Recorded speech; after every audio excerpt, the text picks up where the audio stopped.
All right, so let's talk about that first physical therapy appointment. I can't remember. I had either called or texted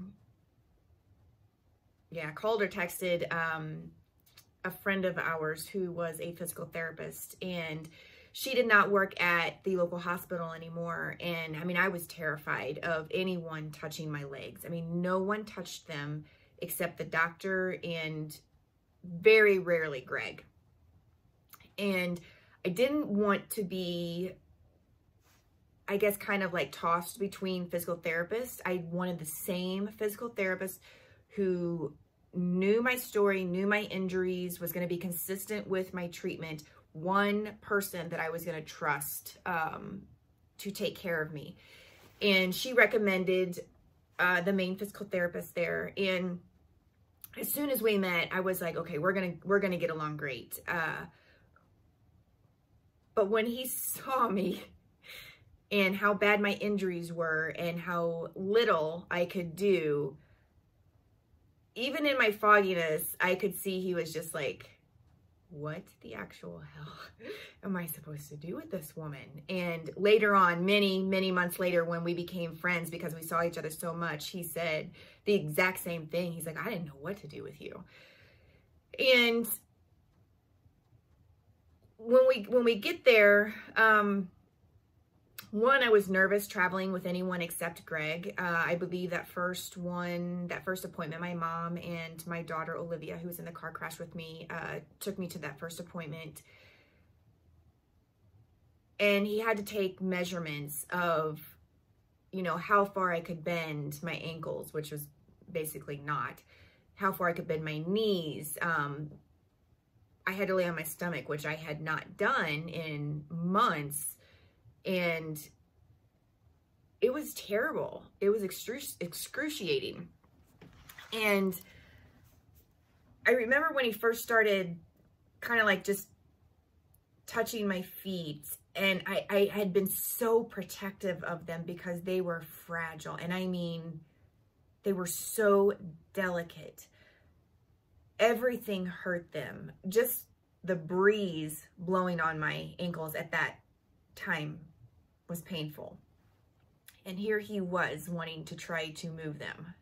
I was like, this can't be real. This can't be happening. And looking here in my journal, I wrote down that I just kept keeping my eyes on him. Like, what are you going to do next? How bad are you going to hurt me? In my case, am I going to reach out and smack you? Because I don't want the pain so bad at that point, because I was just tired. I was so exhausted of pain. And he had no idea like how much trust I was actually putting in them, or putting in him. And he had me do some exercises that kind of gauged what kind of movement I had. And it really showed me how weak I was. I mean, anyone who has exercised or been in fitness, you know how long it takes to get your body to a certain point and how quickly all of that work can atrophy. I mean, at this point, by the time I reached physical therapy, I think it was maybe April they started, where I could start doing a little bit of therapy. Like, my body had atrophied to the point that I had no idea how much I weighed, but I weighed nothing. Like, my smallest underwear were falling off of me, so I just didn't wear any. The size of my legs were like a child. That's how deteriorated my muscle was at that point, how much fat I had lost. And I remember it just kind of, it surprised me, because before all this happened, like, I could do anything that I wanted to do. Like, nothing ever stopped me from succeeding. And my mentality was still there, but my body couldn't do what I thought it should be able to do. And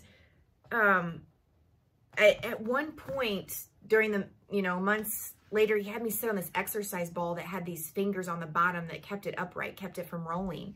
And once we were able to get me over sitting on that ball, he said, okay, just put both feet on the ground and I want you to see how you are going to balance. And I thought, this is so stupid. It's just sitting on a ball. And he let go and I could not stay upright. I mean, my mind was blown by how weak I was, how just body mechanics were not working for me. It was unfathomable.